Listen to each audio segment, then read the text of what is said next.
Hey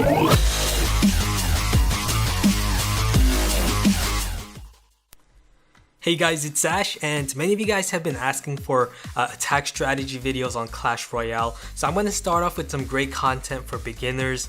So in this video, I'm going to share some of the best beginner decks revolving around the Prince card. So here's one of the best decks revolved around using your epic Prince card. You first have obviously the Prince, which is a melee troop, same with the Giant. Both are very good tanks.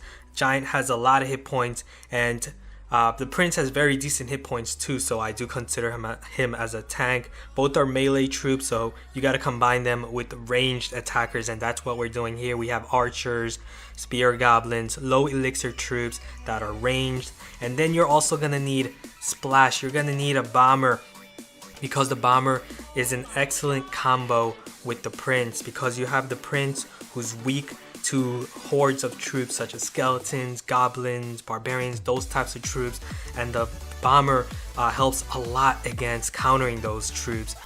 And you also have the musketeer, that's a ranged attacker and does a lot of damage. You also need fireball and arrows that I believe are a must with the Prince, because again, the Prince is weak to those smaller hordes of troops, so you're gonna need fireball and arrows to destroy those skeletons, goblins, barbarians, and so on. So I'm going to show off some attack strategies revolved around this deck.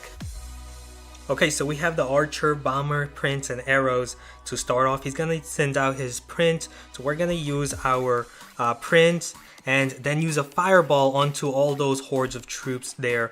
And now we're going to combine our Prince with the bomber. So if he has any other hordes such as skeletons, he's using a tombstone. So as you can see, the bomber quickly took out the tombstones, and now the bomber is going to deal some damage. So already we've taken the advantage, gained some hit points. So what we're going to do now is we're now going to wait and load up on elixir first before sending out any other troops. So he's going to already send out his barbarians here. So we're going to send out our giant to shield, and then place our spear goblins and archers behind them to deal damage. So the giant, the role he's playing is as a meat shield. He's shielding our spear goblins and archers, and that's going to allow them to again attack his tower. So here he has a bunch of skeleton army. We're not going to attack it, it's already weakened, but we are going to use the arrows to finish off his horde of goblins and archers.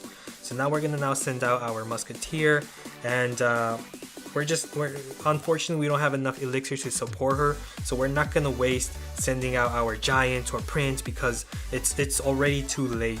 They're going to fall behind the musketeer. You want the musketeer to be behind your tanks such as your giant and Prince. So here again we're using the bomber. We're going to use the giant to shield, and then the bomber is going to remove the hordes of troops. So as you can see, that bomber's dealing damage to all of those barbarians as the giant is shielding. So he's going to send out more goblins and archers, and that's not going to help because the bomber is going to be able to take them all out. So the bomber plays a very special role as a ranged splash attacker. And now we have double time, so now we're going to send out our Prince, and we're also going to use the musketeer behind the Prince. So the Prince as a melee troop is going to guard our bomber and musketeer. Now the bomber, this is an excellent combination. You have the bomber behind, you have the Prince, and then you have bomber and musketeer behind, so you have both a good distribution of splash damage and point damage.